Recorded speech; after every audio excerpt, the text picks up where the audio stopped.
Kembali ke tahun 1970 dan menjadi ibu tiri yang kejam. Bab 341.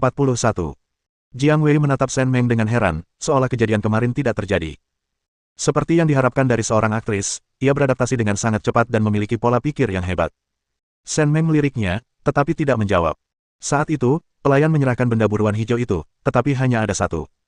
Benda ini mahal, jadi ia mengeluarkan satu untuk dipajang. Jika ada yang ingin membelinya, ia bisa memberikannya yang masih utuh kepada pelanggan. Jiang Wei menyaksikan Shen Meng menundukkan kepalanya untuk memeriksa mainan di tangannya, dan wajahnya tiba-tiba menjadi gelap sesaat. Mainan ini impor, bagus untuk anak-anak dan juga bisa membantu pendidikan mereka. Tapi, harganya agak mahal. Saya berencana membelikannya untuk keponakan kecil saya.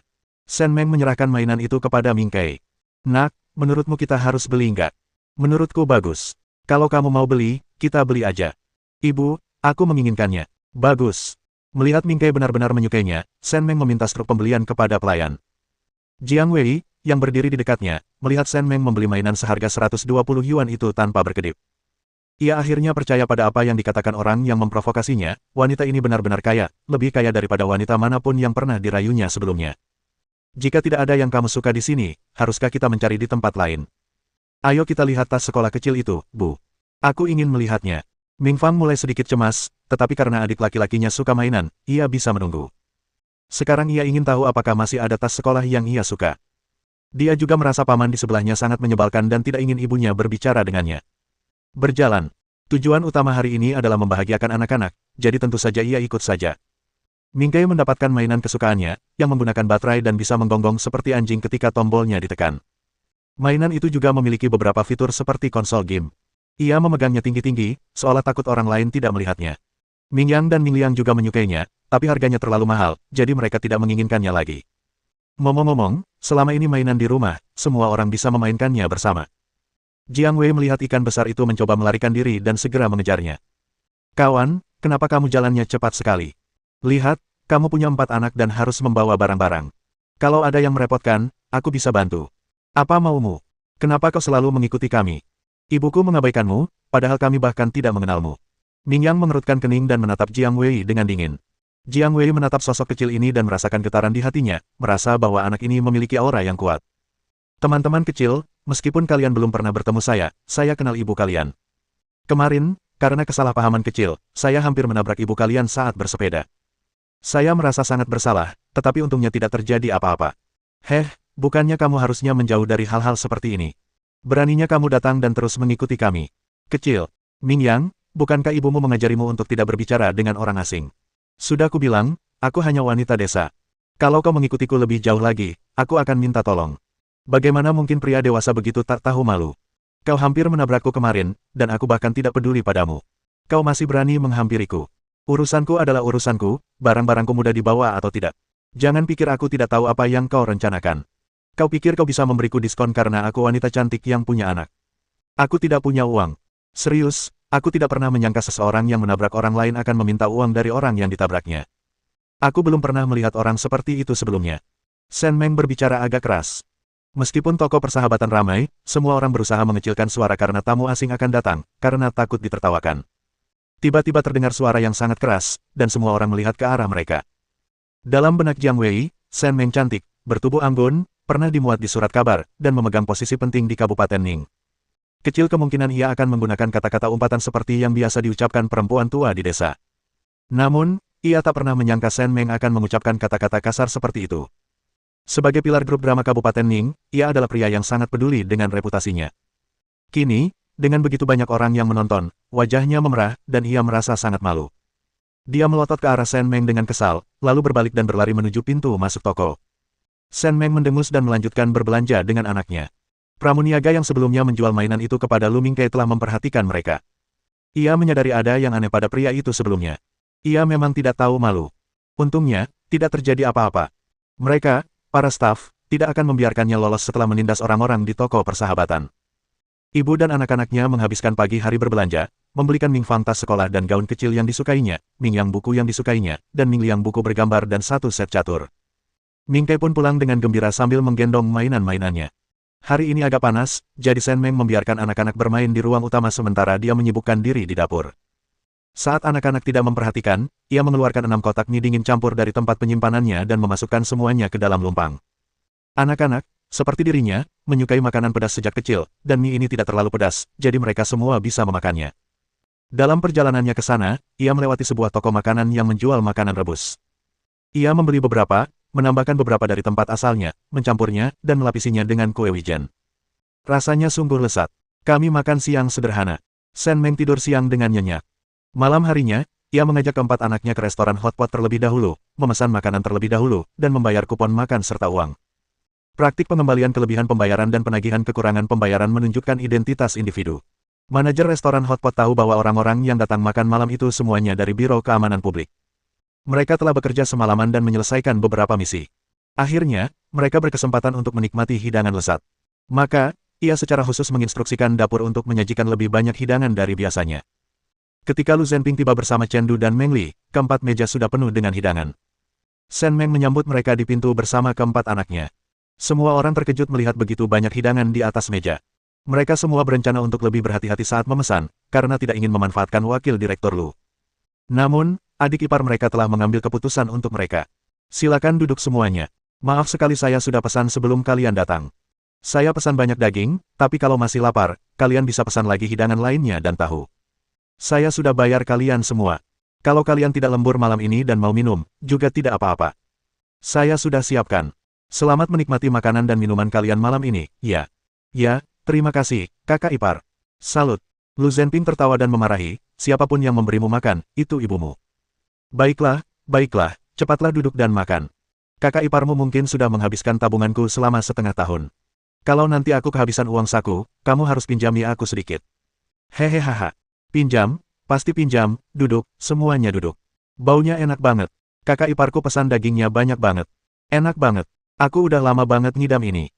Mereka yang sudah mencicipi daging itu sudah mengutarakan perasaannya, sedangkan mereka yang belum mencicipinya tidak mau berkata sepatah kata pun dan segera mengambil sepotong daging dengan sumpitnya dan memasukkannya ke dalam panci yang mendidih itu. Bab 342. Lu Zhenping merasa sangat bangga, wajahnya berseri-seri. Shen Meng jarang melihatnya begitu penuh kasih sayang. Ia menduga Lu Zhenping hanya bersikap seperti ini di depan rekan-rekan dan koleganya. Menyadari Shen Meng sedang menatapnya, dia menoleh dan tersenyum padanya. Ada apa? Tidak apa-apa, kamu terlihat cukup baru. Mendengarnya mengatakan ini, Lu Zhenping terkekeh. Shen Meng telah melihatnya dalam segala hal yang bisa dibayangkan.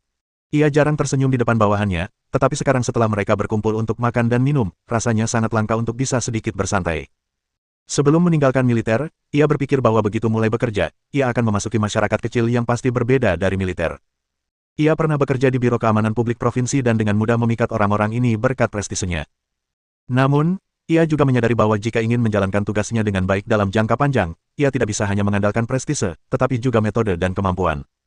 Menjadi seorang pemimpin membutuhkan keterampilan sosial dan kemampuan mengelola bawahan secara efektif. Ada banyak hal yang bisa dipelajari darinya. Kini, ketika ada waktu luang, ia pergi bermain catur dengan atasannya untuk belajar dari pengalaman mereka. Jika kamu merasa ini baru, aku akan tidur denganmu seperti ini malam ini. Tiba-tiba ia mencondongkan tubuh ke dekat Shen Meng dan membisikkan sesuatu di telinganya. Shen Meng, yang sedang minum air dari gelasnya, hampir tersedak. Tenang saja, di sini banyak sekali orangnya, apa yang kau katakan? Melihat wajah istrinya yang memerah, dia tersenyum. Acara makan malam itu sukses besar, semua hidangan telah dilahap dan 2 hidangan lagi dipesan. Anggur juga diminum, tetapi secukupnya saja. Ketika mereka berpisah, masing-masing dari mereka memandang Shen Meng seperti seorang fanboy atau fangirl kecil. Anak-anak itu semua sangat gembira dengan bujukan itu. Mingkai bahkan digendong di bahu Chen Du, yang membuatnya sangat ketakutan hingga ia menangis terseduh-seduh. Lu Zhenping segera membawa orang itu, dan setelah berpisah dari yang lain, ia berkata kepada Shen Meng, istriku, kamu menghabiskan banyak uang hari ini. Ketika aku menerima gaji, aku akan memberikan semuanya kepadamu, dan aku juga akan memberimu bonusku. Aku tidak akan menyimpan sepeser pun uangku. Berani tinggal, aku akan menghajarmu. Hehehe, pukul aku sesukamu. Setelah bekerja keras sekian lama, akhirnya aku punya waktu luang untuk makan sepuasnya. Rasanya nyaman sekali. Ayah, aku kenyang sekali. Paman Zhao dan Paman Peng merawatku dengan sangat baik. Aku makan banyak daging. Aku juga makan banyak, perutku buncit semua. Bu, adikku jadi gemuk sekali. Apa kita harus menurunkan berat badannya? Kalau dia terus makan begini, dia bisa jadi babi kecil. Mingkai yang digendong di bahu Ming Liang pun membalas dengan menantang. Babi kecil gemuk, babi besar gemuk, saudara laki-laki adalah babi gemuk. Ming Liang tidak takut untuk bersuara, juga tidak malu. Ia tahu bahwa ia tidak menjadi gemuk. Ia hanya merasa bahagia. Ibunya membuat begitu banyak makanan lezat untuknya setiap hari, jadi bagaimana jika berat badannya naik sedikit? Tidak masalah sama sekali. Ia akan makan sebanyak yang ia mau dan tidak ingin menurunkan berat badan. Keluarga itu berjalan menyusuri jalan menuju kompleks perumahan. Melihat Ming Fang lelah berjalan, Shen Meng menggendongnya dan menaikkannya ke atas sepeda. Ia mendorong sepedanya ke depan. Ming Yang dan Ming Liang tidak mengeluh lelah atau menderita. Sesampainya di rumah, mereka langsung duduk di sofa, terengah-engah. Lu Zhenping dengan penuh pertimbangan merebus air untuk istri dan anak-anaknya agar mereka bisa mandi dan mencuci kaki. Untungnya, airnya panas, jadi mereka bisa mandi sebentar dan tidur. Setelah Lu Zhenping selesai mandi, ia mendesak Shen Meng untuk mandi. Mereka sudah menikah begitu lama sehingga mereka bisa tahu apa yang dipikirkan satu sama lain hanya dengan sekali pandang. Lagi pula, niat bajingan itu begitu kentara. Shen Meng mengira ia hanya tidak punya ekor. Jika ia punya, ia mungkin akan tersapu ke baling-baling. Setelah semalaman penuh kenikmatan, Shen Meng terbangun sekitar pukul 9 pagi. Semua anak sudah pergi bermain. Ketika Shen Meng bangun, punggungnya terasa sangat sakit hingga ia tak bisa menahan diri untuk mendesis. Ia tak berani bergerak untuk waktu yang lama setelah bangun dari tempat tidur. Ada cairan yang mengalir dari paha bagian dalamnya, dan ia merasa sangat malu. Aku menghampirinya, menutup pintu, masuk ke dalam ruangan, mandi dengan bersih, makan sesuatu, dan akhirnya mendapatkan kembali tenagaku. Stamina Lu Zhenping meningkat. Melihat bahwa dia masih punya waktu, dia mengeluarkan beberapa hadiah, berganti pakaian, dan mendorong sepedanya keluar pintu. Sekitar selusin anak yang bermain di pintu menyambutnya ketika mereka melihatnya keluar, dan Ming Yang segera berlari menghampiri. Ibu mau pergi kemana? Ada seorang kakak perempuan yang kukenal di ibu kota provinsi, yang pernah kuceritakan kepadamu sebelumnya. Waktu pertama kali aku datang ke ibu kota provinsi untuk membahas kerjasama dengan pengusaha asing, aku bertemu dengannya di bus. Namanya Jiang Huan. Kita masih sering berkirim surat, ya. Sekarang aku di ibu kota provinsi, aku jadi tidak bisa tidak mengunjunginya. Kemarin ku dengar pabrik garmen tutup hari ini, jadi aku akan ke sana. Aku akan kembali sebelum makan siang. Kalau kalian lapar, ada makanan enak di laci. Silakan ambil sendiri. Oh, dan lihat teman-teman kalian. Pulanglah dan beli permen untuk dibagikan dengan teman-teman kalian. Baiklah, Bu, aku berangkat sekarang. Bu, pelan-pelan saja di jalan dan hati-hati dengan motormu. Oke, Ibu akan ingat. Kamu main saja, tapi awasi adik-adikmu. Tahu. Shen Meng Chao kembali memberikan instruksi kepada Ming Liang dan yang lainnya, dengan fokus pada Ming Fang, yang merupakan orang paling bijaksana dan pasti mampu mengawasi mereka dengan baik. Setelah dia pergi dengan sepedanya, seorang anak laki-laki kecil yang gemuk berjalan mendekati Ming Yang. Ibumu sangat cantik, dan bicaranya sangat manis. Dia sangat khawatir. Dia akan cemas jika tidak bisa bertemu kita, bahkan untuk sesaat. Lihat, dia terus memberi kita instruksi bahkan ketika dia pergi keluar. Ibu sangat menyayangi kita. Xiao Pangdun. Sekarang Anda sudah selesai menyombongkan diri, bukankah sudah waktunya untuk membagikan permen? Shen Meng tiba di rumah Jiang Huan secara kebetulan. Jiang Huan sedang membawa keranjang dan baru saja kembali dari koperasi pasokan dan pemasaran setelah membeli sayuran dan daging. Sesampainya di gerbang kompleks, ia melihat seorang wanita cantik sedang memarkir mobilnya. Ia merasa wanita itu tampak familiar. Mengumpulkan keberaniannya, dia berteriak, Shen Meng. Shen Meng menoleh dengan ekspresi terkejut. Oh, Kak, kebetulan sekali. Aku cuma mikir, gimana kalau kamu nggak di rumah waktu aku tiba-tiba muncul. Dan disinilah aku, disinilah kamu. Apa yang membawamu ke sini, Nak? Kapan kamu datang ke ibu kota provinsi?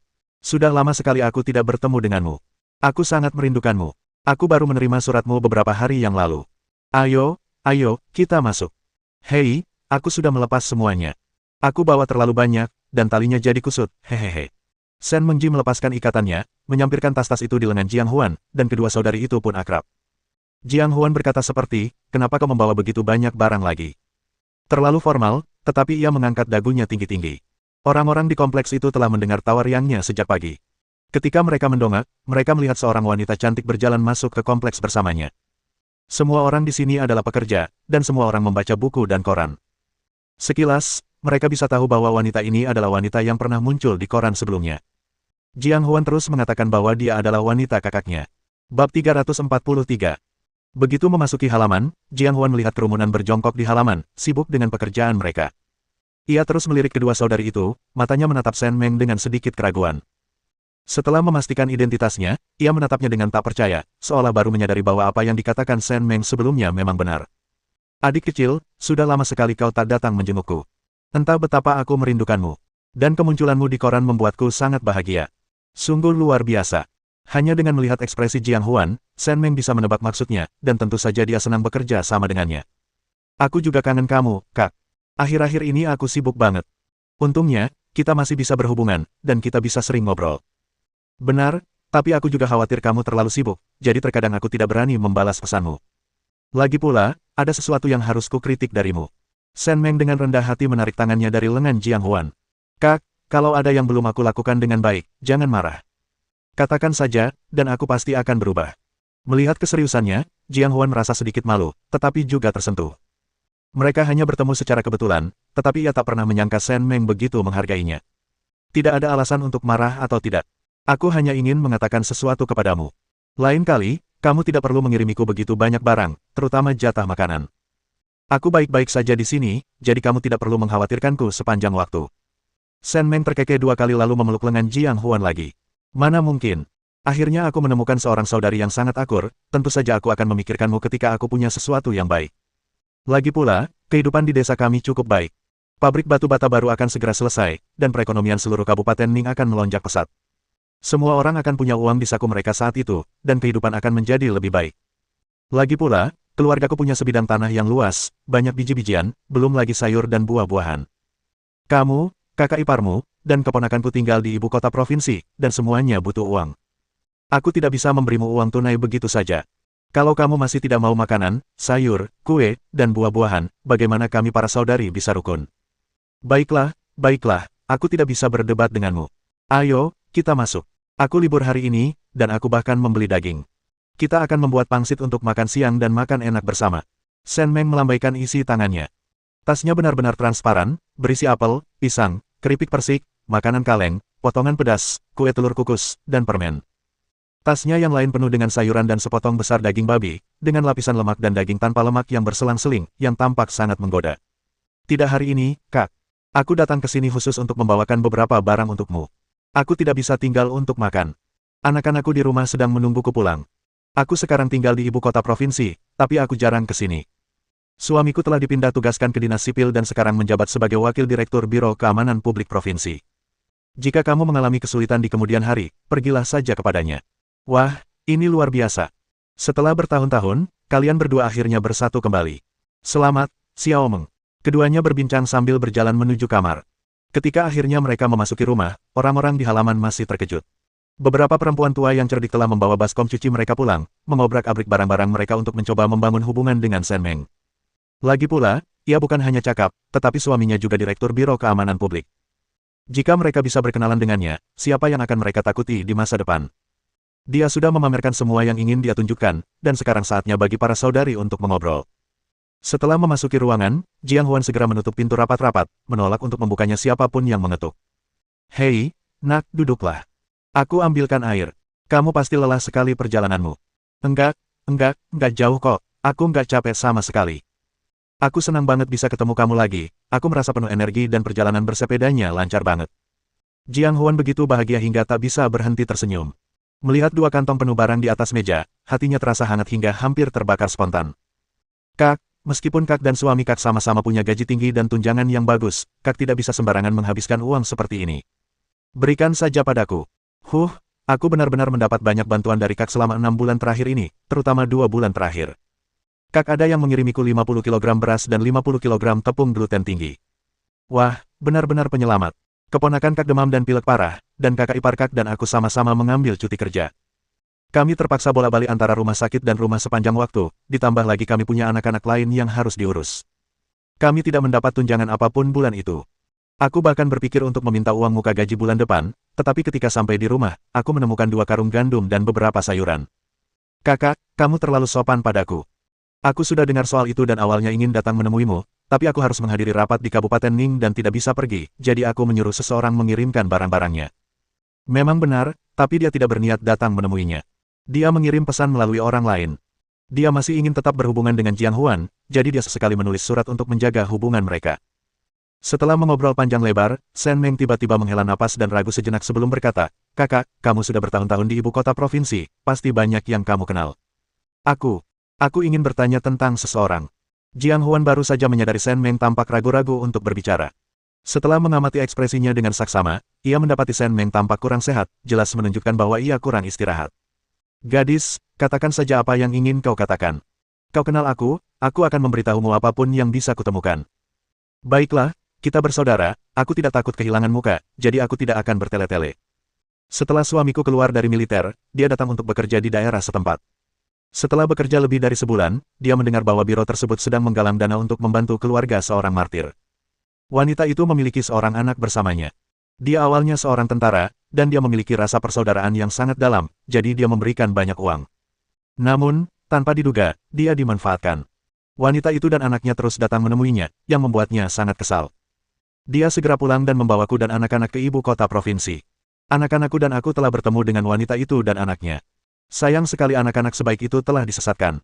Ada apa, saudari? Ada apa dengan ungkapan itu? Xiao Meng, orang yang kalian bicarakan bukan Lu Zhengya, kan? Shen Meng terkejut sesaat. Ia sama sekali tidak berpura-pura. Ia sebenarnya sudah bertanya-tanya dan mendengar bahwa reputasi Lu Zhengya tidak terlalu baik, tetapi ia tidak menyangka Jiang Huan juga mengenalnya. Kak, kamu kenal dia? Itu dia. Katanya dia tidak bermaksud jahat. Anaknya cuma kangen ayahnya, jadi dia datang untuk mencari suamiku. Dia juga bilang dia tidak minta apa-apa dan tidak akan membiarkan anaknya bersaing dengan putra dan putriku untuk mendapatkan ayah mereka. Sialan, dengarkan perempuan jalang itu, bajingan tak tahu malu itu. Bab 344. Setelah Jiang Huan selesai mengumpat, dia menatap Shen Meng lagi, mengulurkan tangan dan menggenggam tangannya, wajahnya menunjukkan sedikit kengganan. Kak, aku jujur saja. Adik iparmu menikah dengan keluarga di sebelah barat kota, tepat di sebelah Lu Zhengya. Setiap kali dia datang mengunjungi kami, dia sering bercerita tentang Lu Zhengya. Hei, perempuan itu benar-benar merepotkan. Suaminya sudah pergi selama 4 atau 5 tahun. Awalnya, semua orang merasa kasihan padanya dan membantunya mengerjakan tugas-tugas rumah serta membawakannya barang-barang. Tapi kemudian, semua orang menyadari bahwa perempuan ini bukan hanya tidak tahu berterima kasih, tetapi juga menganggap remeh kebaikan semua orang. Sebenarnya, itu tidak masalah, lagi pula, dia seorang janda, dan hidup memang tidak mudah. Semua orang membantunya karena menghormati mendiang suaminya. Tapi, aduh, perempuan itu menghabiskan uang seperti air. Dia menghabiskan semua uang pensiun suaminya untuk berdandan. Baju baru, sepatu baru, krim wajah, minyak rambut, dan lipstik setiap hari. Dia membeli apapun yang dilihatnya. Dia hidup sangat nyaman. Anak-anaknya yang malang bahkan tidak bisa minum air hangat sedikitpun. Shen Meng. Sungguh wanita yang keterlaluan, egois, dan munafik. Itu saja. Ini tidak bisa dibiarkan begitu saja, Kak. Ini bukan hanya kasar pada anak itu, tapi juga memperlakukannya seperti manusia. Apa boleh buat? Perempuan itu memang begitu. Dia selalu pakai riasan dan menggoda orang. Dia menyuruh anaknya pulang ke rumah orang tuanya untuk makan setiap hari.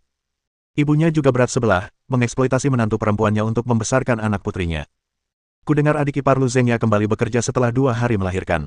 Dia bekerja keras di pabrik setiap hari hanya untuk mendapatkan sedikit uang tambahan untuk membeli makanan demi dirinya dan anaknya. Kakak iparku bahkan bertemu dengan adik ipar Lu Zhengya. Hei, dia kurus sekali, tinggal kulit dan tulang.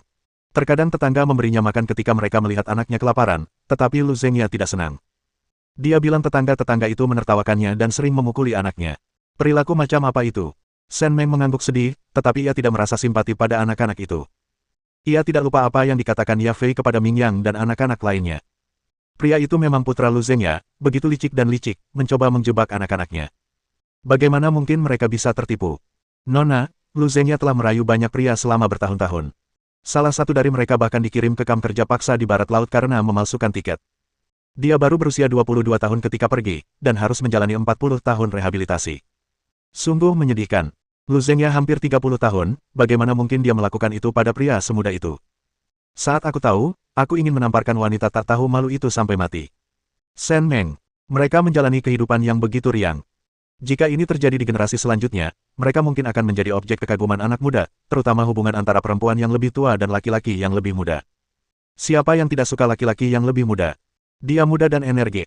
Kak, aku tidak bermaksud apa-apa. Aku hanya ingin dia berhenti mencari Zenpingku. Kau tidak tahu betapa marahnya dia akhir-akhir ini. Pria yang dulunya tak kenal takut dan tak takut kesulitan ini telah tersiksa oleh rumor dan berat badannya turun drastis. Zenpingku baru bertemu dengannya 2 kali di kantor polisi, dan 2 kali lagi bersama rekan-rekannya. Aku sudah bertanya kepadanya tentang hal itu, aku sudah menyelidikinya sendiri, dan apa yang dikatakan Zenping memang benar. Namun, aku sudah beberapa kali bertemu anak-anaknya, dan aku merasa kasihan pada mereka. Kak, aku tidak tahu apa yang salah denganku. Aku sama sekali tidak mengenal ibu kota provinsi ini. Jiang Huan juga melihat betapa khawatirnya dia. Jika dia orang yang berakal sehat, itu akan baik-baik saja. Jika kau bicara sedikit saja, dia akan merasa malu dan hanya akan datang untuk mempermalukan dirinya sendiri. Tapi Lu Zheng Yabus seperti itu. Dia tidak tahu malu dan sama sekali tidak mengerti maksud orang lain. Meskipun mereka bilang tidak ingin bertemu dengannya, dia bersikeras bahwa merekalah yang malu. Orang tuanya pasti membiarkan otaknya tetap berada di dalam plasenta saat dia lahir. Shen Meng sangat baik kepada keluarga mereka. Ia sesekali menulis surat kepada mereka, dan tak pernah berhemat dalam hal hadiah dan makanan liburan. Anak-anak di keluarga ini telah menikmati banyak camilan selama 6 bulan terakhir, yang semuanya dikirimkan oleh Shen Meng. Meski kami tak bertemu langsung, dia tetap memanggilku, kakak, dalam surat-suratnya. Dia begitu baik padaku, dan sekarang dia dalam masalah, aku tak bisa meninggalkannya begitu saja. Dia cuma jalan, kan? Jiang Huan, ketua tim bengkel yang terhormat di pabrik tekstil, nggak mungkin ganggu dia. Nak, kamu bisa pulang sebentar lagi dan urus anak-anak. Kamu bisa bersenang-senang menjelajahi ibu kota provinsi. Kamu orang sibuk, tidak perlu buang-buang waktu untuk perempuan jalan ini. Jangan khawatir, aku bisa mengurusmu. Kakak iparmu tukang becak, dia kenal banyak orang, mulai dari kepala biro sampai berbagai macam orang. Beri aku waktu beberapa hari, dan aku jamin aku akan menyelesaikan semuanya untukmu dengan sempurna. Memanfaatkan kesempatan itu, Shen Meng kembali menyinggung masalah Jiang Wei, memberitahu Jiang Huan bahwa ia curiga Jiang Wei dijebak oleh Lu Zhengya. Lagi pula, Lu Zhengya kini memiliki sejumlah besar uang di tangannya, dan ia mampu melakukan sesuatu seperti menebar perselisihan antara Jiang Wei dan Lu Zhenping. Jiang Huan sangat marah hingga hampir mati. Ia menggertakkan gigi dan mengutuk Lu Zhengya, berharap ia bisa mengembalikannya ke rahim orang tuanya sendiri. Kak, ini 200 yuan. Jangan terburu-buru, ini bukan untukmu, Kak. Uang ini untuk kakak iparku. Dia perlu meminta informasi dan menanyakan berbagai hal. Bagaimana dia bisa hidup tanpa uang? Kami para kakak tidak membicarakan hal-hal seperti itu. Melihat ekspresinya yang serius, Jiang Huan takut dia akan merasa jauh darinya jika dia marah, jadi dia segera mengambil uang itu. Hei, lihat aku sudah bicara begitu lama sampai lupa hal terpenting. Aku dengar dari para pemimpin pabrik garmen bahwa pabrikmu punya rumah susun baru. Rumah-rumah ini berlantai 2, tak jauh dari pabrik tekstil, yang akan segera selesai dibangun di belakang pabrikmu. Aku kenal orang yang menyetujui rumah-rumah itu. Dulunya dia pejabat tinggi di Kabupaten Ning. Dia sangat menyayangi anak-anakku, dan anak-anak kecil itu menyebut-nyebutmu dan kakak iparmu. Paman Li sangat memperhatikannya dan memintaku untuk menanyakan apakah kamu butuh rumah.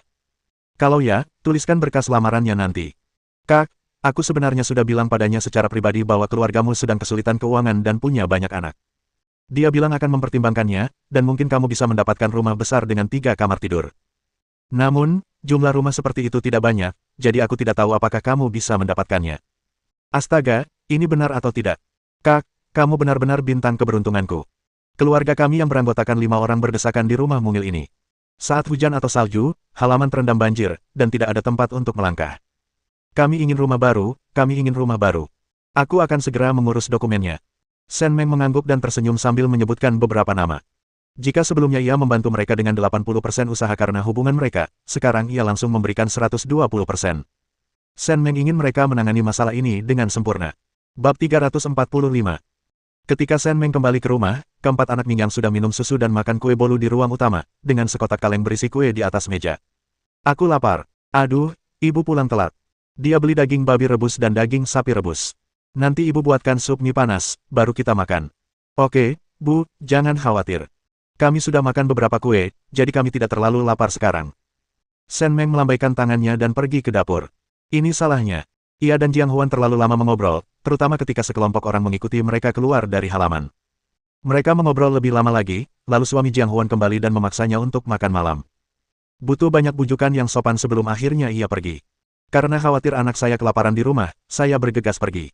Ketika tidak ada orang di jalan, saya mengeluarkan sekantong daging sapi matang dan daging rebus dari gudang. Sesampainya di rumah, saya tinggal memasak mie atau mengukus nasi dan makan cepat saji. Tak lama kemudian, semangkuk mie sayur pun tersaji. Daging rebusnya sudah tercampur rata, dengan sedikit bawang putih dan cabai, dan daging sapinya pun direbus hingga empuk. Ia meletakkan mie di piring, dan siapapun yang ingin memakannya tinggal memasukkannya ke dalam mie. Setiap anak punya rasa favorit masing-masing, dan ia pun ikut. Saat mereka sedang makan, Ming Fang tiba-tiba melirik Shen Meng. Bu, kapan kita kembali ke Kabupaten Ning? Bukankah kita sudah bilang kita hanya akan tinggal di ibu kota provinsi selama beberapa hari? Beberapa hari lagi, ibu akan mengunjungi bibi Jiang Huanmu hari ini. Katanya dia ingin mengundang kita makan malam beberapa hari lagi. Ayahmu biasanya sibuk, jadi ibu akan mengantarmu ke sana. Dia punya adik laki-laki dan perempuan, jadi kamu bisa mengenal mereka. Setelah kita pindah ke ibu kota provinsi, kamu akan punya lebih banyak teman. Oh, oke, tapi aku kangen Daya. Sudah lama aku tidak bertemu dengannya. Sen Meng. Belum genap seminggu, apa maksudmu dengan sudah lama? Jangan khawatir, Daya pasti juga merindukanmu. Lagi pula, kamu sudah membeli hadiah untuknya dan Xiaoya, jadi tidak apa-apa kalau terlambat beberapa hari. Dia tidak akan menyalahkanmu. Ming Fang tidak berkata apa-apa. Meskipun ia telah berteman dengan beberapa orang di ibu kota provinsi, Daya tetaplah orang terpenting di hatinya, dan tak seorang pun bisa melampauinya. Malam itu, Sen Meng bercerita kepada Lu Zhenping tentang kunjungannya ke Jiang Huan hari itu. Pasangan itu berbisik-bisik di tempat tidur selama 1 atau 2 jam sebelum akhirnya tertidur. 2 hari kemudian, Sen Meng membawa anaknya ke restoran milik negara.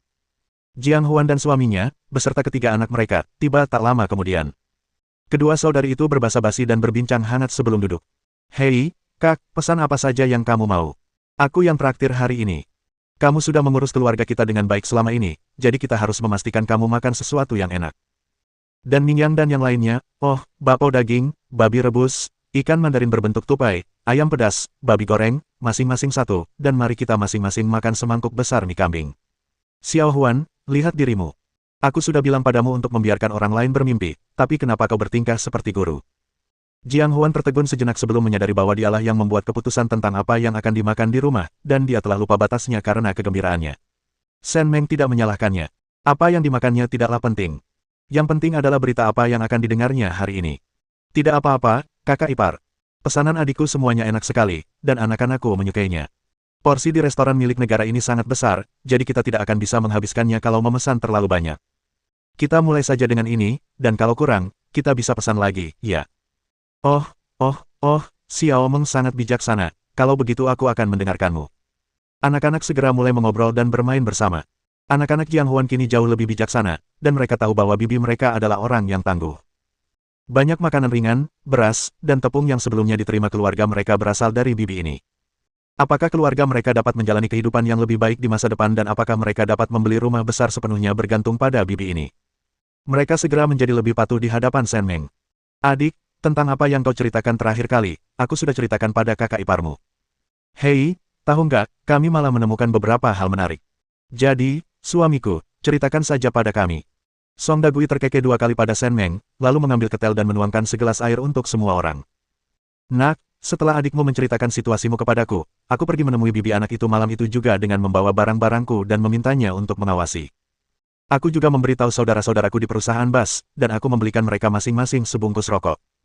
Mereka berlarian di jalanan dan gang-gang, dan mereka benar-benar melihat sesuatu. Lu Zhengya itu akhir-akhir ini cukup merepotkan, mengunjungi keluarga Deng 3 kali sehari. Hei, kau tak akan percaya, adikku melihat mereka berdua mengintip dari balik dinding dan tepat saat pintu tertutup, mereka mulai saling memakan. Batuk, jaga mulutmu di depan anak kecil, jangan terlalu vulgar. Kakak, jangan pedulikan, kakak iparmu itu cuma orang kasar. Omongan macam apa yang dia bicarakan? Apa dia tidak peduli kalau aku sampai jijik sama adikku? Sen Meng tersenyum tipis. Sejujurnya, ini persis seperti yang dikatakan Song Dagui. Jika itu Jiang Huan, dia pasti akan menanyakan lebih banyak detail. Gosip adalah sifat manusia, dan dia sangat menyukainya. Hehehe, ya, aku tidak menyadarinya. Lagi pula, mereka berdua tidak melakukan apapun dengan baik. Kakakku bahkan mendengar mereka membicarakan seseorang bernama Meng Chao. Mereka sepertinya agak takut padanya. Oh ya, dan Jiang Wei yang kau sebutkan itu, dia sama sekali tidak diprovokasi oleh Lu Zhengya. Dia juga diprovokasi oleh Meng Chao. Hei, aku sudah meminta kakak-kakakku untuk menanyakannya, tapi kami belum mendengar kabar apapun. Tunggu aku 2 hari lagi, dan aku akan memastikan kau tahu kebenarannya. Kau benar-benar sudah bersusah payah, kakak ipar. Tapi aku akan membawa Mingyang dan saudara-saudaranya kembali ke Kabupaten Ning besok sore. Jika kau menemukan berita apapun, pergilah ke Biro Keamanan Publik dan cari seseorang bernama Chengdu. Dia akan mengatur seseorang untuk menyelidiki. Oke, jangan khawatir, gadis. Setelah selesai berbicara, dia menatap Sen Meng dengan sedikit maksud lain di matanya, dan mengikut istrinya beberapa kali, tetapi Jiang Huan mengabaikannya. Kakak ipar, katakan saja apa yang ingin kau katakan. Aku dan adikku sudah seperti saudara, tidak ada yang tidak bisa kami bicarakan. Hei, kalau begitu, aku tidak akan bertele-tele. Kudengar dari adikmu kalau pabrik garmen mereka membangun rumah dan mengalokasikan apartemen, Direktur Biro Reformasi Tanahlah yang memutuskan. Aku hanya ingin bertanya tentang rumah kita. Bukannya kakak iparmu tidak percaya pada adikmu, tapi bagaimanapun juga, rumah itu besar dengan 3 kamar tidur, dan aku merasa tidak nyaman. Shen Meng tersenyum. Li Chuan saat ini menjabat sebagai Direktur Biro Reformasi Pertanahan Ibu Kota Provinsi, tetapi ia mengungkapkan bahwa ia baru saja sekarat. Setelah menjabat selama 2 tahun, ia akan dipromosikan. Kebijakan reforma agraria saat ini semuanya diputuskan oleh otoritas yang lebih tinggi, dan dia tinggal menandatanganinya, tetapi dialah yang bertanggung jawab terhadap masalah-masalah selanjutnya. Saat ini, posisi ini tampaknya tidak terlalu penting, tetapi dalam beberapa tahun, hehehe, ini akan menjadi posisi yang sangat menguntungkan. Namun, Li Chuan adalah orang yang jujur dan tidak cocok untuk posisi ini.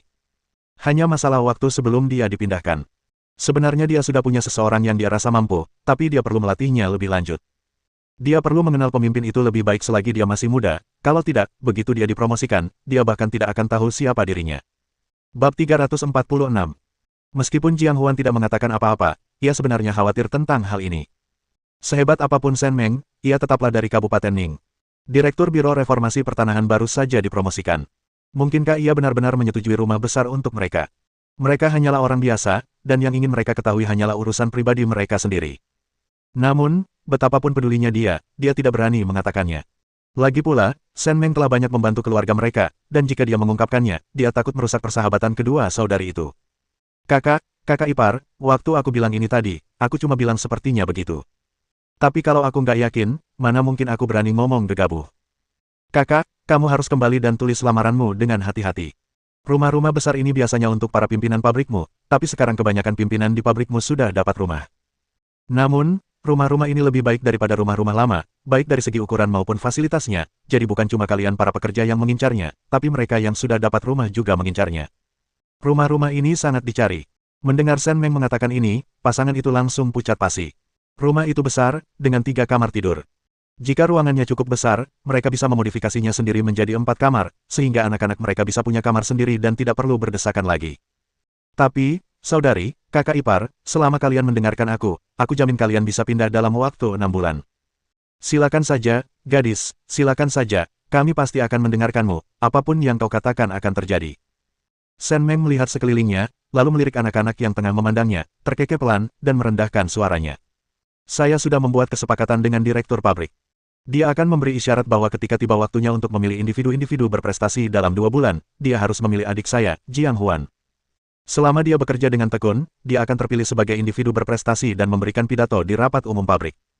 Setelah itu, dia bisa mengajukan aplikasi yang saya minta Anda siapkan. Saya sudah menemukan seseorang untuk membantu mengurus rumah, tetapi saya khawatir jika saya memberikannya langsung kepada adik saya, beberapa orang akan iri dan menyebarkan rumor. Itu tidak baik. Dengarkan saya, Anda tidak hanya akan mendapatkan rumah, tetapi reputasi Anda juga akan sangat baik. Mengerti? Mata Jiang Huan dan Song Dagui terbelalak kaget. Mereka tak menyangka Shen Meng akan membuat pengaturan sedetail itu. Song Dagui menggebrak meja dengan gembira, menunjuk Shen Meng dengan mata terbelalak, lalu tiba-tiba berdiri, mengambil cangkir tehnya, dan mengulurkan tangannya. Gadis, aku tidak akan bicara apa-apa lagi, kakak iparmu sedang bersulam untukmu. Apa yang kau lakukan? Apa yang kau lakukan? Kau baru saja membuat adikku dan anak-anak ketakutan setengah mati. Maafkan aku, semuanya. Jiang Huan tersenyum meminta maaf kepada Shen Meng dan anak-anak lainnya, lalu berulang kali meminta maaf kepada orang-orang di sekitar mereka yang terkejut dengan tindakan Song Dagui. Song Dagui terkekeh mendengar hinaan itu, sama sekali tidak marah. Ia akan segera punya rumah besar untuk ditinggali, jadi apa salahnya sedikit memarahi. Hidangan disajikan satu demi satu, dan anak-anak lapar. Mata mereka terpaku pada tangan pelayan. Saat hidangan disajikan, dengan izin orang tua mereka mengambil sumpit dan mulai makan. Punya rumah memang menyenangkan, tapi kalau membayangkan harus pindah beberapa bulan lagi, aku jadi kangen 2 rumah yang sudah lama kutinggali, dan semua tetangga itu juga, Shen Meng tidak mengatakan apa-apa. Tempat tinggal mereka berada di kawasan kota tua, dan cepat atau lambat akan dibangun kembali secara besar-besaran. Jika mereka bisa membeli rumah itu, kompensasi pembongkaran dalam beberapa tahun akan sangat luar biasa. Tempat kumuh itu banjir di mana-mana kalau hujan. Kamu harus jalan kaki ke jalan untuk pakai jamban, repot banget. Kita kan sebentar lagi mau tinggal di rumah besar, kenapa masih khawatir? Bukankah kita sudah terbiasa tinggal di sini? Berpikir bahwa dia mungkin membutuhkan bantuan pasangan itu di masa mendatang, Shen Meng memikirkannya berulang-ulang, lalu memberi isyarat kepada mereka. Kakak ipar, ada yang ingin kukatakan. Kalau kamu bisa beli rumah yang kamu tinggali, beli saja. Soal alasannya, aku belum bisa kasih tahu. Kalau kamu percaya, dengarkan aku. Kalau kamu tidak percaya, ya sudah. Pokoknya, kamu akan punya tempat tinggal setelah punya rumah. Pasangan itu terkejut dan saling bertukar pandang. Jiang Huan bingung, tetapi Song Dagui sudah memperhitungkannya dalam hati. Shen Meng adalah pegawai pemerintah, dan dia tidak akan mengatakan hal seperti itu tanpa alasan. Pasti ada kebijakan atau peraturan yang melarangnya mengatakannya secara terbuka. Namun, mereka tidak akan menyakiti mereka, karena mereka hanyalah orang biasa yang tidak pernah menyakiti keluarga Shen Meng dan karenanya tidak akan menjadi ancaman baginya. Sebaliknya, keluarga mereka justru mendapatkan manfaat dari mengenalnya. Dengan pemikiran itu, ia mulai menghitung berapa banyak uang yang tersisa di rumah dan kepada siapa ia dapat meminta uang. Shen Meng melirik Song Dagui, mengetahui bahwa dia adalah orang pintar, dan tidak berniat mengatakan apapun lagi. Mereka makan siang cukup lama, mengobrol dengan sangat akrab. Seandainya pelayan tidak mondar-mandir ke tempat duduk mereka 3 atau 5 kali, memutar bola matanya berkali-kali, mereka mungkin masih bisa mengobrol selama setengah jam lagi. Ketika mereka sampai di rumah, mereka berlima sudah begitu kenyang sehingga mereka pergi ke kamar masing-masing untuk beristirahat. Lu Zhenping pulang kerja pagi-pagi sekali, membawa beberapa makanan dan perlengkapan. Mereka akan pulang besok, meninggalkannya sendirian di rumah. Ia harus mengurus ibu dan anak-anaknya dengan baik dalam perjalanan pulang. Ia pun menyetir pulang. Mobilnya dibawa kembali, jadi wajar saja jika perlu dikendarai kembali. Keesokan paginya, Lu Zhenping memasukkan semua makanan dan minuman mereka untuk perjalanan ke dalam mobil, 2 botol air, 1 untuk anak-anak dan 1 untuk pasangan itu. Sebagai tambahan terhadap botol-botol air, ada juga sekotak soda, yang baru saja dikeluarkan dari lemari es pagi itu, sehingga mereka dapat meminumnya setelah dingin di jalan. Kue, camilan, bahkan semur dan potongan bebek pedas yang baru saja dibuat Shen Meng tadi malam. Lu Zhenping mendesah tak berdaya sambil memandanginya. Menyiapkan begitu banyak makanan untuk perjalanan yang hanya beberapa jam, siapapun yang tidak tahu pasti akan mengira mereka sedang berlibur. Shen Meng hanya mengemas 1 tas, yang isinya hanya sedikit, tetapi sebagian besar berisi hadiah untuk keluarganya. Ibu dan anak-anaknya sangat senang bisa kembali, tetapi mereka sedikit menahan diri ketika melihat Lu Zhenping. Ayah, kamu harus istirahat yang cukup saat sendirian di ibu kota provinsi. Benar sekali, kamu juga harus memperhatikan makanmu. Minumlah lebih banyak air, atau kamu akan berubah menjadi kulit pohon tua dan ibumu tidak akan menginginkanmu lagi. Kurangi merokok. Paman Chengdu bilang merokok bikin cepat mati. Ayah harus panjang umur supaya bisa tinggal bersama kami dan ibu selamanya. Lu Zhenping. Mereka semua adalah anak-anak baiknya, dan masing-masing dari mereka memiliki perhatian yang berbeda. Baiklah, masuk ke mobil. Kita akan sampai di Kabupaten Ning beberapa jam lagi. Lalu kita akan langsung ke kompleks perumahan komite kabupaten. Bibimu Shirley sudah menyiapkan rumah kita di sana, jadi kita bisa langsung pindah. Jangan khawatir soal ganti baju. Aku membawa 2 setel. Aku akan memindahkannya ke kota kabupaten saat aku pergi ke komune untuk rapat. Hebat. Akhirnya kita bisa pulang. Bu, ayo, kita masuk mobil. Naik bus. Lu Zhenping. Dia menjadi bersemangat hanya dengan mendengar kabar akan kembali, dia bahkan tidak bisa lebih halus lagi. Bab 347. Rumah yang ditugaskan Shen Meng berada di kompleks perumahan komite kabupaten. Rumah itu tidak besar, tetapi juga tidak kecil. Totalnya ada 3 kamar, dan terdapat toilet serta keran air terpisah di halaman. Dapurnya dibangun kemudian. Dulunya sebuah gudang kecil, tetapi telah direnovasi setelah ia ditugaskan di rumah itu. Tidak jauh dari pelataran, terdapat pula pemandian umum bagi para kader, yang sangat memudahkan untuk mandi pada musim dingin. Setelah keluarga itu tiba, Shen Meng membawa anak itu masuk. Yusueli sudah merapikan tempat itu, tidak hanya membersihkannya tetapi juga membeli beberapa kebutuhan sehari-hari, sayuran, buah-buahan, dan iga babi. Kamu sudah menyetir selama beberapa jam. Duduklah sebentar. Aku akan memasak makan malam. Setelah kamu makan, mandilah dan tidurlah. Istirahatlah lebih awal setelah makan malam. Menyetir itu melelahkan, dan kamu harus bangun pagi untuk kembali besok pagi. Baiklah, aku akan membereskan barang-barang di mobil. Kamu pergi dan rebus air dulu. Anak-anak pasti sudah lelah. Shen Meng mengangguk padanya. Ketika mereka tiba, banyak anggota keluarga di kompleks perumahan komite kabupaten menjulurkan leher untuk melihat. Mereka telah mendengar sebelumnya bahwa kompleks kecil itu telah dibagi, dan semua orang ingin melihat siapa yang telah dialokasikan. Qi Mingyue kebetulan ada di sana hari ini. Mengetahui bahwa halaman itu dialokasikan untuk Shen Meng dan Lu Zhenping, ia segera mengumpulkan beberapa barang dari rumahnya dan membawanya. Ia baru saja mendengar bahwa penghuni halaman telah tiba, dan berpikir bahwa hari sudah hampir siang, ia segera meminta Bibi Chang untuk memasak beberapa hidangan lagi. Saya kelelahan karena perjalanan, jadi menyiapkan sesuatu untuk dimakan akan memungkinkan saya untuk segera beristirahat. Shen Meng baru saja merebus air ketika mendengar ketukan di pintu. Ia keluar dan melihat Qi Mingyue. Ia pun segera mengundangnya masuk. Bibi Qi, apa yang membawamu ke sini? Kami baru saja akan datang ke rumahmu malam ini untuk berbicara denganmu dan Bibi Chang setelah kami selesai berkemas. Hei, kita akan tinggal bersama mulai sekarang, jadi kita bisa ngobrol kapan saja. Jangan khawatir soal formalitas. Aku baru saja meminta Bibi Changmu untuk memasak hidangan tambahan. Bawa Zhenping dan anak-anak ke rumah kita untuk makan malam nanti, jadi kamu tidak perlu memasak atau mencuci piring. Kapan kamu bisa istirahat? Kita hampir selesai memasak di rumah, jadi kita pesan beberapa hidangan lagi saja. Kupikir kamu pasti melewatkan beberapa barang karena baru saja tiba, jadi aku membawakanmu beberapa. Ambil ini, hehe. Bao Guo masih tidur, tapi mungkin sebentar lagi dia akan bangun. Aku tidak bisa tinggal lebih lama lagi. Bersiaplah di sini dan datanglah untuk makan malam. Bibi Qi, tidak masalah sama sekali, aku. Kita sudah pulang, nggak perlu sungkan-sungkan begitu. Oh, Mingkei, kamu dengar urusan Nenek Qi sampai buru-buru pergi begitu. Lu Mingkei adalah anak yang pintar.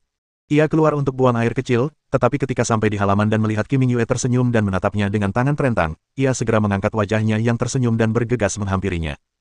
Nenek Qi, Mingkei langsung tahu itu nenek begitu mendengar suara nenek. Mingkei sangat merindukan nenek. Ibu tidak pernah mengajakku menjenguk nenek. Aku tidak bisa tidur karena sangat merindukan nenek. Ya ampun, benarkah? Sayangku, nenek juga merindukanmu. Ibumu terlalu sibuk untuk datang, tapi kamu bisa tinggal di sini mulai sekarang. Kamu bisa mengunjungi nenek kapanpun kamu mau. Selama nenek di rumah, kamu boleh bermain dengan Mingkei, oke? Oke, aku akan pergi ke rumah nenek setelah selesai makan. Aku kangen nenek dan adikku. Aku membawa boneka mainan dari ibu kota provinsi untuk adikku. Nenek, tunggu aku akan mengambilnya. Shen Meng. Ya ampun, anakku, apa yang kau pura-purakan? Apa itu mainan untuk adikmu?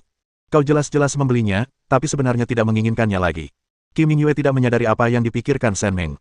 Ia hanya tahu bahwa si kecil sangat menggemaskan, tidak hanya berbicara dengan manis, tetapi juga selalu memikirkan orang lain. Ia melirik Shen Meng dan berpikir bahwa Shen Meng benar-benar tahu cara mengajar anak-anak dan sungguh luar biasa. Shen Meng merasa sangat bersalah di bawah tatapan kagum Qi Mingyue. Dia tidak pernah mengajari anaknya keterampilan berbicara fasih dan manis. Tak lama kemudian, Lu Zhenping keluar bersama beberapa anak. Lu Mingkei sedang memegang sebuah boneka kecil seukuran telapak tangan orang dewasa, terbuat dari kain, yang terlihat sangat lucu. Qi Mingyue merasa hangat saat melihatnya. Mereka tidak bisa menunggu lebih lama lagi, jadi seluruh keluarga pergi ke rumah Qi Mingyue. Sudah lama mereka tidak bertemu Bao Guo. Begitu anak-anak tiba di rumah keluarga Li, mereka langsung pergi ke Bao Guo. Si kecil terbangun setelah beberapa saat, mengedipkan matanya yang mengantuk cukup lama. Ia agak bingung melihat begitu banyak kakak laki-laki dan perempuan. Qi Mingyue menggendongnya ke ruang tamu, memberinya air, dan kemudian ia tersadar. Lu Mingkei segera menyerahkan mainan kecil itu kepadanya, dan Bao Guo sangat gembira, jelas sangat menyukainya. Setelah menghibur nenek Qi dan adik laki-lakinya, Lu Mingkei terlatih-tatih keluar dari halaman dengan canggung. Ia sudah menahan pipisnya cukup lama, dan kini ia tak kuasa menahannya lagi, terutama ketika mendengar suara gemericik air saat nenek Chang mencuci sayuran. Ia hampir saja melepaskannya. Keesokan paginya, Shen Meng mengantar Lu Zhenping ke gerbang halaman. Masuklah, udaranya agak dingin pagi-pagi begini. Aku baik-baik saja, aku tidak kedinginan. Ngomong-ngomong, aku sudah bilang ke Song Dagui kalau ada keadaan darurat, dia harus pergi ke kantor polisi untuk mencari Chen Du dan bilang saja dia ingin melaporkan kasus. Nanti kamu ceritakan nama ini ke Meng Li. Orang yang naik becak kenal berbagai macam orang. Kurasa ada seseorang di kantormu yang mengawasimu. Agak merepotkan kalau kamu harus melakukan beberapa hal sendiri. Hati-hati. Lu Zhenping mengusap kepalanya dan tak dapat menahan diri untuk menariknya lagi ke dalam pelukannya, dengan lembut mengusap dagunya ke bahunya. Sayang, jangan khawatir. Aku sudah cukup tahu siapa yang membuat masalah di biro. Hati-hati juga di Kabupaten Ning. Aku sudah menemukan 2 orang untuk diam-diam melindungi anak-anak. Hanya jika kamu aman, aku bisa bertindak bebas di ibu kota provinsi. Sebelumnya, kupikir dengan kamu di sisiku, aku bisa menangani mereka dengan lebih mudah. Tapi sekarang tampaknya masalahnya jauh lebih rumit daripada yang terlihat, dan bahkan mungkin melibatkan orang-orang dari Beijing. Aku tidak akan memberitahumu lebih banyak, agar kamu tidak terlalu memikirkannya. Singkatnya, aku akan mengurus semuanya, sayang. Shen Meng mengangkat tangannya dan menepuk punggungnya dengan lembut. Jika sebelumnya mereka masih di desa, tanpa ketenaran atau pengaruh apapun, Lu Zhenping bisa berbuat apa saja. Tapi sekarang berbeda. Dia ada di koran. Lu Zhenping melepaskan Shen Meng, menundukkan kepalanya dan mencium keningnya dengan lembut, lalu berbalik dan masuk ke dalam mobil. Setelah kepergiannya, Shen Meng kembali ke halaman, mengunci gerbang, dan mengeluarkan beberapa pakaian dari gudang penyimpanannya yang ia masukkan ke mesin cuci saat menggunakan toilet luar kemarin. Sekarang ia bisa mengeluarkannya dan menjemurnya di halaman untuk diangin-anginkan. Setelah itu, ia langsung kembali ke kamarnya untuk tidur. Ketika ia terbangun lagi, waktu sudah menunjukkan lewat pukul 9. Anak-anak masih tidur. Ia melirik ke kamar mereka dan melihat mereka masih tertidur lelap. Ia menguap, mencuci muka, lalu mengambil sarapan dari sana. Tepat saat ia selesai makan, anak-anaknya terbangun. Setelah Shen Meng menyuruh mereka mandi dan sarapan, dia membawa mereka ke rumah Yusueli. Bab 348. Yusueli sedang bekerja, jadi ia meninggalkan Mingyang dan anak-anak lainnya di rumah keluarga Qian untuk bermain bersama Daya dan Xiaoya. Bibi Qian sangat senang memiliki banyak anak di rumah dan terus-menerus membawakan semua makanan lezat dari rumah. Dia tahu Shen Meng sedang sibuk, jadi dia tidak menahannya lebih lama lagi. Xiao Zhang telah berada di tempat pembakaran batu bata selama berhari-hari. Ketika Shen Meng tiba di kantor, ia langsung meletakkan semua catatan kerja yang telah dikumpulkannya selama itu di meja Shen Meng. Ia bahkan belum membaca 2 halaman laporan itu, tapi sudah menghabiskan setengah jam membaca catatan Xiao Zhang. Namun, semua yang ditulisnya adalah saran-saran yang valid, dan ia memilih beberapa saran untuk diterapkan. Xiao Zhang sangat gembira. Setelah bertahun-tahun, akhirnya ada yang menghargai bakatnya. Ia merasa Shen Meng adalah mentornya. Sekretaris Jenderal, tenang saja, saya akan memastikan bahwa penanggung jawab pabrik batu bata benar-benar mengendalikan area yang Anda soroti, dan Anda tidak perlu mengkhawatirkannya. Hehehe, bagus, Xiao Zhang, kerjamu bagus sekali. Kamu sudah bekerja keras selama aku pergi. Waktu pertama kali ketemu kamu, aku tahu kamu orang yang berbakat, dan ternyata aku benar. Mendengar pujian Shen Meng, Xiao Zhang sangat gembira, tetapi dia berusaha sekuat tenaga untuk menahannya dan tidak memperlihatkannya. 2 hari yang lalu, Direktur Li dari pabrik aksesori rambut datang menemui Sekretaris Jenderal Shen dan berbincang sebentar. Ia berkata bahwa ketika bekerja untuk Shen Meng, ia harus lebih banyak berpikir dan berbuat, lebih sedikit bicara dan lebih banyak berbuat. Ia berkata bahwa ia dapat belajar banyak dari Sekretaris Jenderal Shen dan berbagi banyak kata-kata bijak Sekretaris Jenderal Shen dengannya. Ia merasa bahwa Shen Meng masih terlalu muda dan masih banyak yang perlu diperbaiki. Tapi Xiao Zhang, lain kali kamu mengirimkan sesuatu, jangan terlalu detail. Kalau itu sesuatu yang bisa kamu putuskan, langsung saja atur. Kalau ada yang kamu ragukan, beritahu aku. Kamu sudah bekerja dengan baik, tapi buku harian ini tebal sekali. Kalau aku baca semuanya dalam 1 hari, aku tidak akan bisa menyelesaikannya. Aku harus begadang semalaman dan begadang. Bersikaplah lebih fleksibel dalam pekerjaanmu. Aku bukan Feng Xi, aku tidak akan mengendalikan semua yang kamu lakukan. Lakukan apa yang menurutmu baik, asalkan itu untuk kebaikan pekerjaan dan kebaikan orang banyak, aku akan mendukungmu. Ya, Sekretaris Shen, saya akan belajar lebih banyak dan saya pasti tidak akan mengecewakan Anda. Dia mengerti. Sekretaris Shen memberinya lebih banyak wewenang, sepertinya dia benar-benar ingin memanjakannya. Dia dipenuhi kegembiraan, ingin segera memanfaatkan bakatnya dengan baik. Tungku pembakaran batu bata di Lujiazhuang hampir siap. Ketika Shen Meng dan Xiao Zhang tiba, mereka sudah bersiap untuk membakar batu bata pertama. Semua orang tahu bahwa Shen Meng akan datang hari ini dan telah mempersiapkannya begitu lama, jadi mereka semua ingin menunjukkan hasil akhirnya ketika ia tiba. Para direktur beberapa komune juga hadir. Shen Meng telah mengadakan pertemuan dengan mereka pagi-pagi sekali. Proyek pembakaran batu bata ini merupakan proyek besar, dan semua orang bekerja sama untuk satu tujuan, meningkatkan pendapatan warga komune dan membuat hidup mereka lebih sejahtera. Namun, ada juga beberapa pembuat onar. Feng Xi sekarang menjadi kader di kabupaten tersebut. Ia langsung ditugaskan sebagai satpam. Milisi dari beberapa komune berpatroli di pabrik batu bata siang dan malam, dan tak seorang pun berani bermalas-malasan. Untungnya, semuanya berjalan lancar. Ketika batu bata pertama tiba, banyak orang meneteskan air mata, terutama penduduk desa Lujiazhuang. Beberapa orang tua berlutut dan menangis ketika melihat Shen Meng. Sebelumnya, Lujiazhuang terkenal miskin di daerah sekitarnya, dan tak seorang pun ingin putri mereka menikah di sana. Desa mereka memiliki jumlah bujangan terbanyak di seluruh Kabupaten Ning. Namun kini, situasinya berbeda. Hampir semua pria di Lujiazhuang bekerja di pabrik batu bata. Mereka yang cakap menjadi pemimpin kecil, sementara yang kurang cakap sibuk mengangkut batu bata dan menggali tanah. Praktis tak ada yang tertinggal. Lujiazhuang akhirnya bangkit, dan tak seorang pun akan memandang rendah mereka lagi. Beberapa pemuda sangat gembira. Banyak orang dari desa lain telah menemukan mak comblang untuk melamar para pria di desa mereka. Hari-hari bahagia mereka akan segera tiba. Semua ini berkat Sekretaris Jenderal Shen. Begitu Shen Meng mengangkat tangannya, Xiao Zhang segera membantu lelaki tua yang berlutut itu berdiri. Berdiri, orang-orang tua, apa yang kalian lakukan? Sekretaris Jenderal kami, Shen, datang ke sini hari ini untuk memeriksa tungku pembakaran batu bata kami. Kami semua senang batu bata merahnya sudah terbakar. Sekretaris Jenderal kami, Shen, telah bekerja keras begitu lama, dan akhirnya beliau bisa tidur nyenyak. Tolong jangan berterima kasih seperti ini kepada kami, ini menempatkan Sekretaris Jenderal kami, Shen, dalam posisi yang sulit. Feng Xi meliriknya sambil mendengarkan kata-katanya, berpikir bahwa anak ini baru bersama Shen Meng selama beberapa hari, namun dia sudah cukup banyak bicara. Satu kalimat mengungkapkan beberapa lapis makna. Kalimat itu seolah-olah Shen Meng bekerja siang dan malam di pabrik batu bata, tetapi ia tahu bahwa baru 2 hari yang lalu Shen Meng berada di ibu kota provinsi bersama Lu Zhenping. Namun, ia tahu semua ini di dalam hatinya, tetapi tidak akan mengatakannya dengan lantang. Shen Meng adalah sosok yang populer, dan siapa yang ingin menyinggungnya sekarang? Apalagi posisinya saat ini juga dipromosikan oleh Shen Meng, dan semua orang tahu bahwa ia adalah anggota faksi Shen Meng. Petugas Feng, kemarilah sebentar. Mengapa? Jantung Feng Xi berdebar kencang. Saat ia berjalan mendekat, jantungnya berdebar kencang. Ia merasa sangat bersalah karena diam-diam mengkritik Shen Meng. Apakah Shen Meng menyadarinya? Petugas Feng, Anda sungguh bekerja keras beberapa hari terakhir ini. Atas nama pabrik batu bata kami, saya ingin mengucapkan terima kasih yang sebesar-besarnya kepada Anda. Jangan bahas itu, Sekretaris Jenderal Shen. Bukankah ini yang seharusnya kulakukan? Baik itu posisiku saat ini maupun secara pribadi, jika kau butuh sesuatu dariku, Xiao Feng, beritahu saja. Shen Meng tersenyum. Rubah tua, dia hanya melirik Xiao Zhang sekilas. Siapa yang tahu rencana jahat apa yang sedang dia rencanakan? Petugas Feng, saya sudah cukup merepotkan Anda selama bertahun-tahun menjabat. Mulai sekarang, mari kita bekerja sama dan melakukan sesuatu yang praktis bagi masyarakat Kabupaten Ning. Ya, apa yang kamu katakan benar, aku pasti akan mengikuti instruksimu. Shen Meng hanya ingin berbicara dengan Feng Xi di depan umum, yang membuat orang lain yang telah lama menduduki posisi Direktur Komune menjadi sangat iri, dan mereka terus memandang mereka berdua. Semua orang adalah Direktur Komite Revolusi Komune, tetapi Feng Xi adalah yang termuda dan paling cepat naik pangkat. Melihat betapa Shen Meng menghargainya, mereka semua merencanakan sesuatu dalam hati.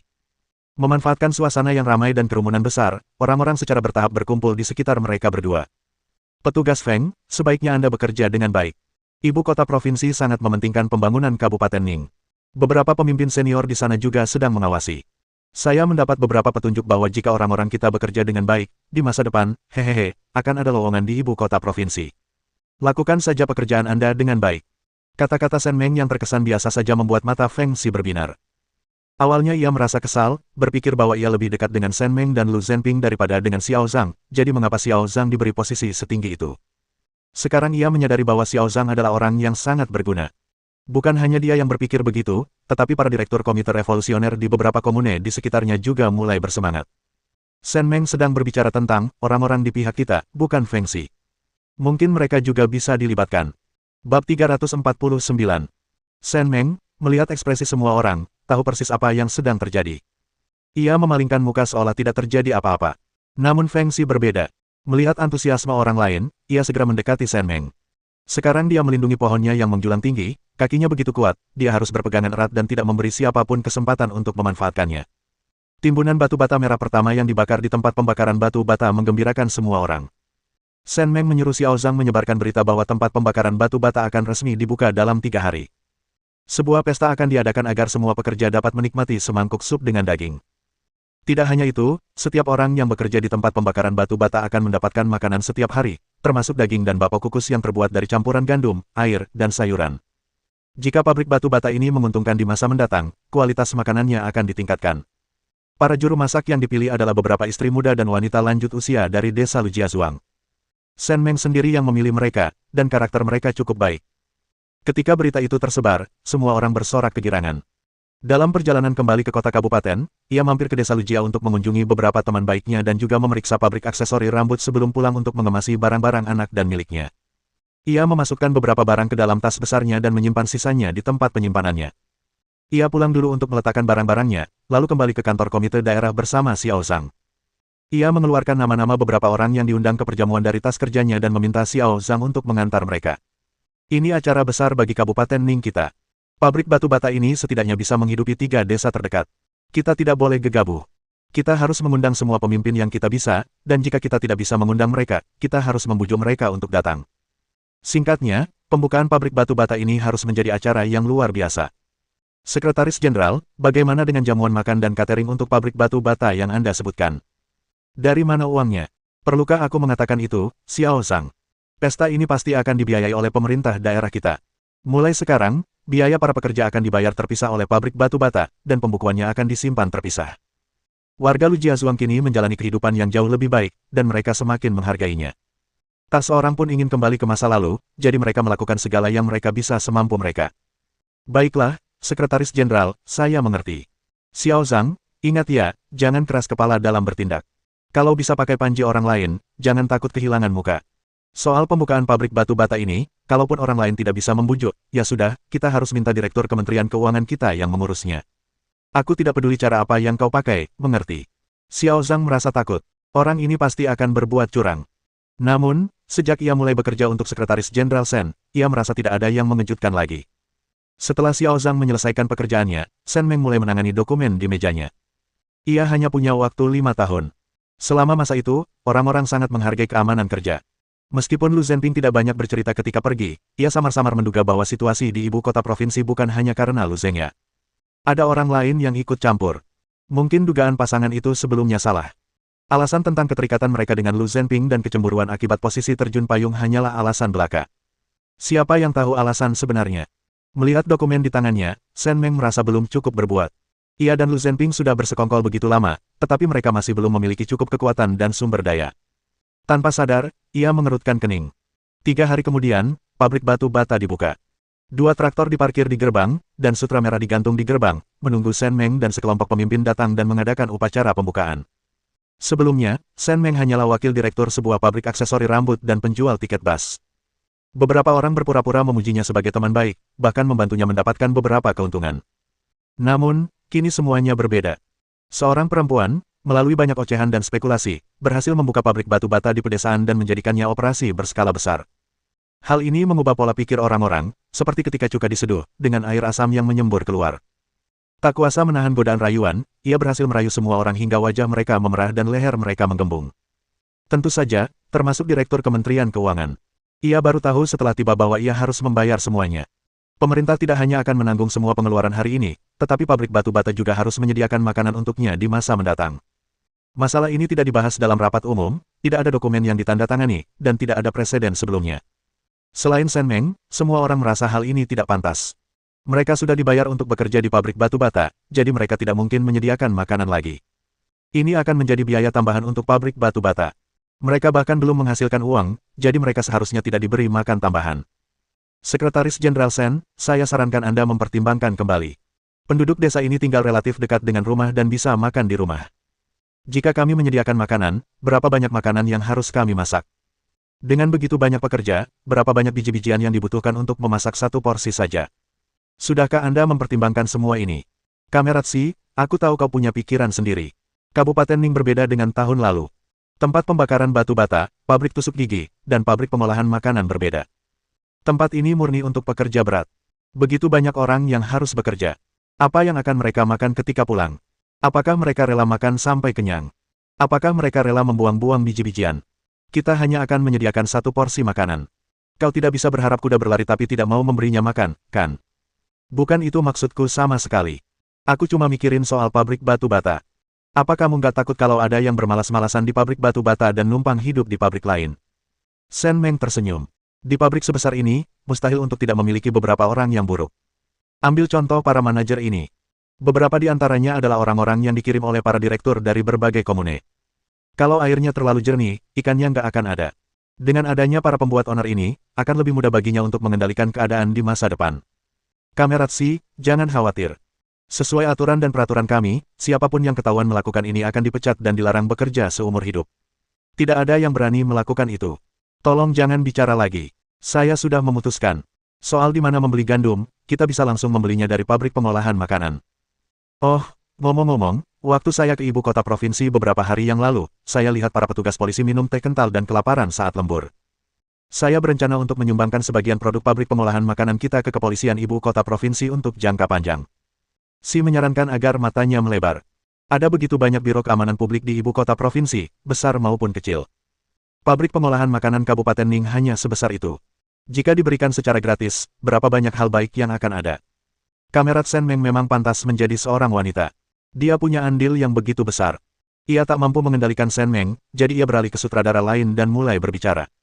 Shen Meng menyadari wajahnya memerah. Namun, ia tak peduli. Ia bertekad menyumbangkan produk-produk itu ke Biro Keamanan Publik. Tak hanya akan memperbaiki citra Lu Zhenping, tetapi juga bisa mendatangkan keuntungan. Tak seorang pun bisa membujuknya untuk tidak melakukannya. Bab 350. Untuk pembukaan tungku batu bata, saya membuat semur, sup rumput laut dan telur, serta hidangan acar kol dan tahu. Bahan-bahannya cukup melimpah. Sup telur diajarkan kepada saya oleh Shen Meng. Saya membuat sup telur dengan mengocok telur kecil-kecil dan menuangkannya ke dalam panci saat air mendidih. Saya mengaduknya dengan kuat beberapa kali, dan ketika disajikan, sepertinya setiap mangkuk berisi telur. Sekelompok pria yang biasanya hanya makan 2 kali sehari di rumah, kini menatap keranjang berisi roti kukus dan semangkuk sayuran, dan mereka berharap dapat langsung menyergapnya dan makan sepuasnya. Shen Meng, Xiao Zhang, Feng Xi, dan sekelompok direktur komune makan bersama. Di antara mereka ada Direktur Guo dan Lu Jiaxuan, yang diundang khusus oleh Feng Xi. Keduanya memiliki perasaan yang sangat berbeda tentang perilaku Shen Meng di tempat pembakaran batu bata. Yang satu merasakan kebanggaan yang tulus, sementara yang lain merasakan sesak di dadanya, membuatnya sulit bernapas. Setelah menyelesaikan urusan mereka, Direktur Guo menarik Shen Meng ke samping. Xiao Meng, bolehkah aku memberitahumu sesuatu? Bibi, ceritakan padaku. Begini, aku lihat Zhenping sekarang bekerja di ibu kota provinsi, dan anak-anak Mingyang akan segera pindah sekolah di kota kabupaten. Kamu biasanya sibuk sekali, dan tidak ada yang mengurus rumah. Aku sedang berpikir untuk memperkenalkan seseorang kepadamu untuk membantu di rumahmu, melakukan hal-hal seperti mencuci pakaian, memasak, dan membersihkan. Bagaimana menurutmu? Shen Meng juga punya ide ini, tetapi dia belum menemukan orang yang tepat. Putri iparnya yang kedua masih kecil, dan siang-siang sedang hamil, jadi dia jelas tidak bisa meminta orang tuanya untuk datang dan membantu mengurus anak-anak. Secerdas apapun Mingyang dan yang lainnya, mereka tetaplah anak-anak, dan mereka benar-benar tidak bisa hidup tanpa orang dewasa di dekatnya. Bibi, sejujurnya, aku memang ingin mencari seseorang, tapi aku belum menemukan orang yang tepat. Dari mana orang-orang yang Bibi kenalkan padaku? Berapa usia mereka? Orang seperti apa mereka? Apakah mereka punya kebiasaan buruk? Apakah mereka pernah sekolah? Oh, begitu banyak syaratnya. Kalau begitu, apa yang kubicarakan ini pasti tidak akan berhasil.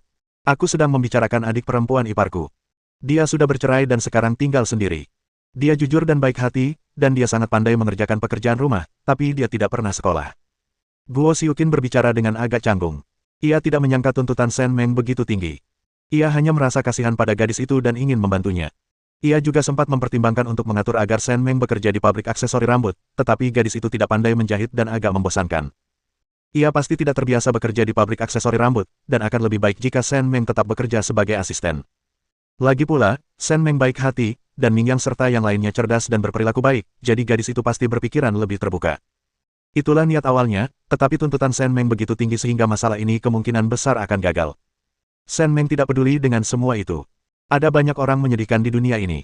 Mingyang dan anak-anaknya sudah dewasa, dan orang-orang di sekitar mereka tidak bisa hanya mengerjakan pekerjaan rumah. Kalau hanya itu, ia akan membiarkan anak-anak makan bersama Bibi Chang. Bibi, aku benar-benar tidak bisa membawa mereka ke sini. Aku sangat sibuk. Aku harus bisa mengurus Mingyang dan saudara-saudaranya. Mereka harus cukup pintar untuk mengendalikan mereka. Fang Fang satu-satunya anak perempuan di keluarga. Kalau dia ada, Mingyang dan saudara-saudaranya bisa sedikit bersikap baik. Tapi kalau dia tidak ada, mereka bisa langsung meruntuhkan atap. Hei, sekarang akhirnya aku tahu betapa perhatiannya putriku. Betul. Waktu pertama kali menikah, aku sudah berpikir untuk memberikan seorang putra kepada keluarga suamiku. Kalau aku melahirkan anak laki-laki, posisiku akan aman, dan aku bisa memberi penjelasan kepada keluarga suamiku. Hanya orang yang punya anak perempuan yang tahu betapa perhatian dan pengertiannya anak perempuan, seperti jaket katun yang hangat. Shen Meng tersenyum, tetapi tidak berkata apa-apa. Ia tidak lebih menyukai anak laki-laki daripada anak perempuan. Apa maksudnya dengan menjelaskan kepada ibu mertuanya, atau menjelaskan kepada bibi buyut dari pihak ibu yang kedua? Dalam waktu singkat yang dibutuhkan untuk meneguk air, Lu Jiaxuan duduk di samping dengan kepala tertunduk, memakan nasinya dengan lesu, sama sekali tidak cocok dengan suasana ceria di sekelilingnya. Ada apa dengan Jiaxuan? Dia tampak sangat tertekan. Hei, kamu belum kembali ke desa selama beberapa hari, jadi tentu saja kamu tidak tahu. Dia dan istrinya bertengkar kemarin malam, dan itu pertengkaran yang cukup hebat. Katakan padaku, ada apa ini? Dulu, ketika hidup sulit, mereka berdua tak terpisahkan, selalu bersama. Sekarang hidup sudah lebih baik, seharusnya mereka berdua punya pekerjaan tetap, tapi malah bertengkar. Mereka hanya bosan. Shen Meng, hebat sekali. Bukankah seharusnya pemeran utama pria jatuh cinta pada pemeran utama wanita? Kok dia sampai memukul-mukul karena cinta? Itu tidak baik. Kamu tidak boleh memukul wanita. Aku harus bicara baik-baik dengannya nanti. Ini bukan salah Laosi. Aku tidak tahu apa yang dilakukan Jiao Jiao sampai dia marah di pabrik. Dia melampiaskannya pada suami dan anak-anaknya begitu sampai di rumah. Itu hanya pertengkaran. Tidak apa-apa, pasangan memang bertengkar dan berbaikan sebelum bangun tidur. Tidak ada yang perlu dikhawatirkan. Shen Meng mengangguk dengan serius. Masalah atau tidak, itu bukan urusannya. Tidak bisa dikatakan itu bukan urusannya. Dia bagian dari tim pembangun suasana. Guo Xiuqin sudah lama tidak bertemu Shen Meng, jadi ia mengobrol cukup lama. Saat itu, Xiao Zhang datang dan mengingatkannya bahwa ada rapat sore ini. Direktur Guo sangat tanggap, menyapanya, lalu pergi. Shen Meng merapikan kotak makan siangnya dan hendak pergi mencari Lu Jiaxuan ketika Xiao Zhang tiba-tiba memanggilnya. Sekretaris Jenderal, saya baru saja mendengar dari Direktur Guo bahwa Anda ingin mencari seseorang untuk mengurus Mingyang dan yang lainnya. Kebetulan saya sudah punya seseorang yang saya cari. Dia gadis yang sangat pekerja keras dan tekun. Dia berusia 19 tahun ini, sangat kuat, jujur dan antusias, dan bahkan sudah sekolah dasar. Shen Meng mengangkat sebelah alisnya, menatapnya dengan tatapan tajam. Xiao Zhang tersipu malu, seolah-olah ia telah ditatap. Saya hanya ingin membantunya. Dia dari desa kami. Orang tuanya baik. Dia punya 2 kakak perempuan dan seorang adik laki-laki. Kakak laki-lakinya berumur 18 tahun dan bekerja di pabrik batu bata kami. Kami mengenalnya dengan baik. Lihat dirimu, aku tidak bilang apa-apa. Untung kau masih muda. Gadis muda memang cerdas. Aku ingin mencari seseorang untuk membantu mengurus anak-anak. Lagi pula, aku biasanya cukup sibuk dan tidak bisa selalu meninggalkan mereka di rumah atau bersama Direktur Qi. Baiklah, bawa gadis itu ke rumah kita beberapa hari lagi. Kalau dia cocok, dia boleh tinggal. Kalau tidak, aku tidak akan memaksanya. Baiklah, baiklah, Sekretaris Jenderal, saya akan membicarakannya dengannya nanti. Melihat wajahnya yang memerah dan ekspresinya yang gugup namun gembira, Shen Meng tahu dia jelas sedang terlibat asmara. Setelah menyelesaikan percakapannya, dia menyerahkan kotak makan siang langsung kepada Xiao Zhang dan berbalik berjalan menuju Lu Jiaxuan. Dia tidak ingin kehilangan kesempatan sempurna ini untuk menebar perselisihan. Lu Jiaxuan sedang makan ketika tiba-tiba merasakan kegelapan di depannya. Ia mendongak dan melihat Shen Meng tampak agak serius. Dia segera berdiri, menelan makanan di mulutnya, dan tersenyum padanya. Bagaimanapun, Shen Meng sekarang memegang posisi tinggi dan lebih tua darinya, jadi dia harus bersikap sopan padanya. Kakak ipar. Shen Meng mengerutkan kening dan menatapnya dari atas ke bawah. Jiaxuan, ada apa denganmu? Kenapa kamu begitu lesu? Hari ini kan acara peresmian pabrik batu bata, kamu tidak boleh seperti ini. Bersambung.